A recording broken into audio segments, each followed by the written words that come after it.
Hi friends, welcome to Tejas home kitchen. నేను మీ తేజస్వి. ఈరోజు నేను మీకు పావ్ బాజీ ఎలా చేసుకోవాలో చూపిస్తానండి. ఇది పంజాబ్లో స్ట్రీట్ ఫుడ్ ఇది. బట్ ఇప్పుడు ఇది ఆల్ ఓవర్ అందరూ తింటున్నారు కాబట్టి ఇది చాలా ఈజీ రెసిపీ. దీన్ని నేను మీకు ఈరోజు ఈజీగా ఎలా చేసుకోవాలో ఇంట్లోనూ చూపించబోతున్నాను. ఇంకెందుకు ఆలస్యం నేర్చేసుకుందామా? మసాలా పౌడర్కి 4 యాలకులు, 2 టేబుల్ స్పూన్ల జీలకర్ర, 2 టేబుల్ స్పూన్ల జీలకర్ర అన్నీ డ్రై రోస్ట్ చేసుకోవాలండి. దీంట్లో ఆయిల్ యూస్ చేయాల్సిన అవసరం లేదు. 2 టేబుల్ స్పూన్ల మిరియాలు,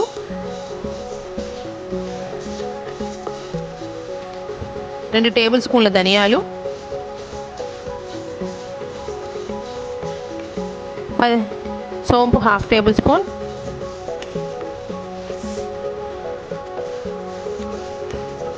10 లవంగాలు,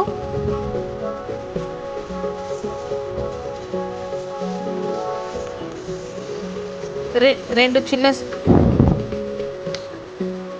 చిన్న సైజ్ దాల్చిన చెక్క,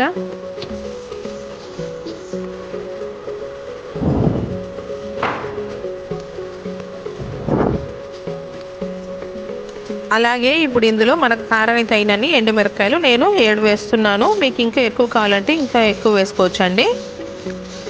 అన్నీ వేసి డ్రై రోస్ట్ చేసుకుందాం. ఇప్పుడు చూడండి, డ్రై రోస్ట్ అయిపోయింది కదా. చూడండి, ఇప్పుడు దీన్ని చల్లారనివ్వాలి. బాగా చల్లారిపోయింది. ఇప్పుడు దీన్ని మిక్సీ పట్టేసుకుందాం. మనకి మసాలా మెయిన్ ప్యాకెట్ మసాలా కంటే కూడా ఇంట్లో చేసుకునే మసాలా చాలా టేస్టీగా ఉంటుంది. సో ఇంట్లో అప్పటికప్పుడు చేసుకొని ఒక బాటిల్లో స్టోర్ చేసుకోవచ్చు అండి. ఇది ఈజీ ప్రాసెసే. ఇందులో ½ టేబుల్ స్పూన్ ఆమ్చూర్ పౌడర్ కూడా వేసి మిక్సీ పట్టేసుకుందాం.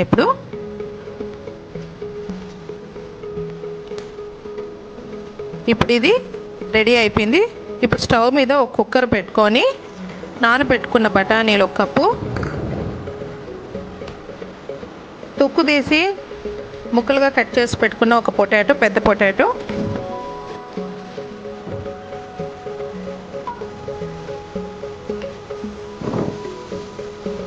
ఒక కప్పు కాలీఫ్లవర్, ఇవన్నీ ఉడకబెట్టడానికి సరిపడ నీళ్ళు 1 కప్పు. ఇప్పుడు దీన్ని మూత పెట్టుకొని ఒక 5 to 6 విజిల్స్ రానిద్దాం. 6 అయిపోయిందండి. ఇప్పుడు దీన్ని ప్రెషర్ పోనిద్దాం. ప్రెషర్ పోయిన చూసారా? ఇప్పుడు దీన్ని ఓపెన్ చేసుకుందాం. వెజిటేబుల్స్ అంతా బాగా సాఫ్ట్గా అయిపోయింది. ఇప్పుడు మన దగ్గర పప్పు గుత్తి ఉంటుంది కదండి, పప్పు ఎనిపోయేది ఇంట్లో, దాంతో దీన్ని మనం మెత్తగా పేస్ట్ లాగా చేసుకోవాలి. ఎందుకంటే పావ్ బాజీలో మనకు వెజిటేబుల్స్ అనేటివి తెలియకూడదు కాబట్టి. సో దీన్ని మిక్సీలో అయినా కానీ వేస్ట్ చేసుకోవచ్చు. నేనైతే పప్పు గుత్తితో చేస్తున్నాను. ఇలా రెడీ అయింది కదా. ఇప్పుడు దీన్ని సైడ్లో పెట్టుకొని స్టవ్ మీద ఒక బాండలు పెట్టుకుందాం. ఇందులో 2 టేబుల్ స్పూన్ బటర్, ఆయిల్ అయినా వేసుకోవచ్చు, బటర్ టేస్ట్ కోసం వేస్తున్నాను. ఇది కరిగింది కదా. 1 చిన్నగా తరిగిన ఆనియన్, ఇది జస్ట్ మెత్తగా అయితే చాలు, బ్రౌన్ కలర్ అవసరం లేదండి ఆనియన్స్. 3 పచ్చిమిరపకాయలు నిలువుగా కోసుకున్నవి,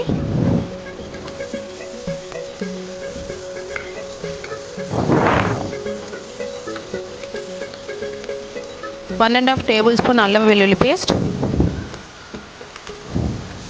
అల్లం వెల్లుల్లి పేస్ట్ పచ్చివాసన పోయేంత వరకు ఇప్పుడు మగ్గనిద్దాం.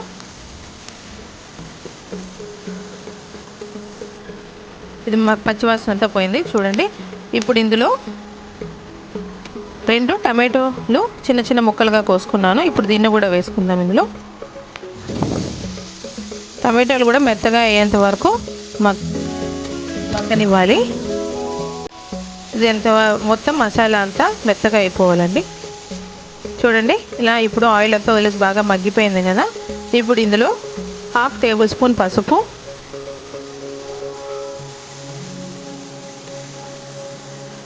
1½ టేబుల్ స్పూన్ కారం,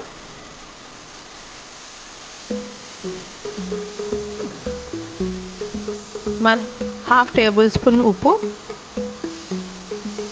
నేను ఉప్పు తక్కువ వేస్తున్నానండి, మీకు కావాలంటే ఎక్కువ వేసుకోవచ్చు.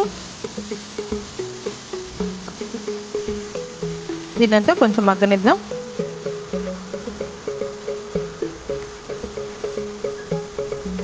ఇప్పుడు ఇందులో మనం ముందుగా చేసి పెట్టుకున్న పావు బాజీ మసాలా 1 టేబుల్ స్పూన్ వేసుకొని నీట్గా కలిపేసుకొని దీన్ని పూర్తిగా మగ్గనిద్దాం. చూడండి, ఇది మొత్తం అయిపోయింది కదా. ఇప్పుడు ముందుగా చేసి పెట్టుకున్న ఈ పావు బాజీ మసాలాని ఇందులో వేసేసుకొని బాగా కలుపుకోవాలన్నమాట. చూడండి, ఈ వెజిటేబుల్స్ అన్నీ వేసి బాగా కలుపుకున్నాం కదా. ఇప్పుడు ఇందులో సరిపడ నీళ్ళు ఒక 2 కప్స్ వాటర్ వేసుకొని ఇది ఉడకనివ్వాలి. మూత పెట్టుకొని ఒక 15 మినిట్స్ ఉడకనిద్దాం. 15 మినిట్స్ అయ్యిందండి, చూద్దామా. చూడండి, ఇది కొంచెం థిక్ కన్సిస్టెన్సీ వచ్చింది. ఇప్పుడు మనకు కస్తూరి మేతి ఉంటుంది కదా, అది ఆప్షనల్ మాత్రమే. ఈ కస్తూరి మేతిని జస్ట్ నలిపి వేసుకుంటే ఫ్లేవర్ కోసం వేస్తున్నాను. ఇప్పుడు ఒక తవా పెట్టుకుందాం స్టవ్ మీద. 2 టేబుల్ స్పూన్ బటర్ వేసుకొని ఇది కరగనిద్దాం. దీని మీద వడాపావు బ్రెడ్స్ పెట్టుకొని 2 పక్కల నీట్గా టోస్ట్ చేసుకుందాం బ్రౌన్ కలర్ వచ్చేంత వరకు. మరి డార్క్ బ్రౌన్ అవసరం లేదు, లైట్గా వస్తే చాలు. చూడండి, రెడీ అవుతుంది. ఇప్పుడు మనం దీన్ని ప్లేట్లో తీసుకుందాం. చూసారా, ఎంతో టేస్టీ అయిన వడా పావ్ బాజీ రెడీ అయిపోయింది.